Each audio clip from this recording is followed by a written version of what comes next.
3, 2, 1.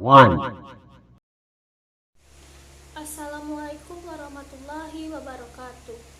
Kami dari kelompok 1 asal Pelalawan akan mempresentasikan hasil penelitian kami yang berjudul Sejarah Pemugaran Istana Sayap Pertama. Sebelum itu, saya Sylvia Octaviani akan menjelaskan pembagian tugas dari kelompok kami. Pertama ada saya sendiri, Sylvia Octaviani, sebagai ketua. Yang kedua ada Anita Simarmata sebagai pembuat makalah dan pengedit video. Yang ketiga ada Kori Oktarina Manurung sebagai pembuat PowerPoint. Yang keempat ada Ego Prayogo sebagai mewawancarai narasumber dan pengedit video.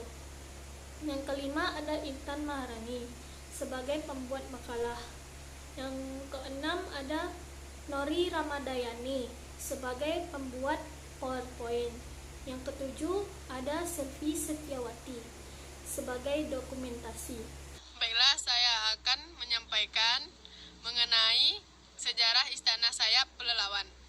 Istana Sayap Pelalawan merupakan istana kesultanan yang terletak di Kelurahan Pelalawan, Kecamatan Pelalawan, Kabupaten Pelalawan, Riau. Istana Sayap Pelalawan memiliki luas sekitar 4.327 meter persegi. Istana Sayap Pelalawan memiliki dua bangunan pendamping yang terletak di bagian sayap kanan dan sayap kiri dengan luas sekitar 103,5 meter persegi.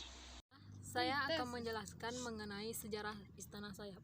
Sejarah Istana Sayap Pelalawan dibangun pada masa pemerintahan Sultan ke-7 Pelalawan baru, yaitu Tengku Besar Sontol Said Ali pada tahun 1886 sampai 1892. Namun ketika pembangunan Istana Sayap ini belum selesai, Sultan Tengku Besar Sontol meninggal dunia. Hal ini yang kemudian menyebabkan pembangunan Istana Sayap sempat terhenti. Kedudukan Sultan Tengku Besar Sontol ini digantikan oleh Sultan Tengku Besar Syarif Hasim II pada tahun 1892 sampai 1930 Masehi. Saya akan menjelaskan tentang Istana Sayap. Asal mula, nama Istana Sayap berasal dari awal rencana Sultan Said Ali yang akan memindahkan istananya dari muara Sungai Rasau ke pinggir Sungai Kampar.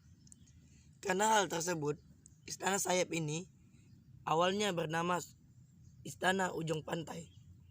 Ketika pembangunan dilanjutkan oleh Sultan Syarif Hasim II, istana ini kemudian selesai pada tahun 1896 dan pusat pemerintahan Kerajaan Pelalawan berada di pinggir Sungai Kampar dan yang sekarang adalah Desa Pelalawan. Pada proses terakhir pembangunan Istana Sayap, terdapat dua bangunan tambahan yang didirikan di sisi kanan dan di sisi kiri bangunan utama. Bangunan kanan istana dinamakan Balai Sayap Hulu yang digunakan sebagai tempat kantor sultan, sedangkan bangunan kiri istana dinamakan Penghadapan, Balai Penghadapan untuk seluruh masyarakat Pelalawan pada saat itu.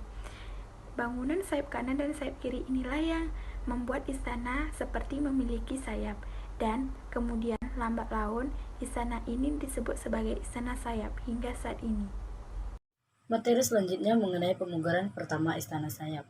Pemugaran pertama Istana Sayap ini dilakukan pada tahun 2003 dan dirampung kembali pada tahun 2006 dan disahkan pada tahun 2009. Dilakukannya pemugaran ini supaya mengenang kembali perjuangan para orang tua di daerah Pelalawan mengenai kejayaan Istana Kesultanan Pelalawan. Dan dibangunnya kembali Istana Sayap Pelalawan ini disebabkan oleh hancurnya bangunan dimakan usia dan hancur akibat direndam banjir. Akibat letaknya yang tepat di pinggiran Sungai Rasan, anak Sungai Kampar. Pemugaran Istana Sayap pertama dibiayai oleh PT RAPP dengan jumlah biaya yaitu 10.300 juta rupiah. Bangunan Istana Sayap ini terbuat dari kayu dan papan yang dilengkapi oleh ukiran-ukiran khas Melayu. Bangunan istana ini merupakan rancangan dari tokoh-tokoh masyarakat Pelalawan. Bangunan utama istana dicat berwarna kuning, sedangkan bangunan-bangunan sayap kanan dan sayap kiri dicat berwarna hijau. Pembangunan ini mengalami keterlambatan yang disebabkan oleh beberapa faktor, Yang pertama ialah adanya musibah banjir yang menghanyutkan tanah timbun di lokasi pembangunan. Selain itu, akses jalan melalui darat untuk mengangkut bahan-bahan bangunan juga mengalami rusak berat sehingga sulit untuk dilewati. Setelah selesainya pembangunan Istana Sayap ini, PT RAPP menyerahkan pengelolaannya kepada pemerintah Kabupaten Pelalawan. Demikianlah penjelasan dari hasil penelitian kelompok kami. Apabila ada kesalahan yang disengaja ataupun tidak disengaja, mohon dimaafkan. Wabillahi taufiq wal hidayah. Wassalamualaikum warahmatullahi wabarakatuh.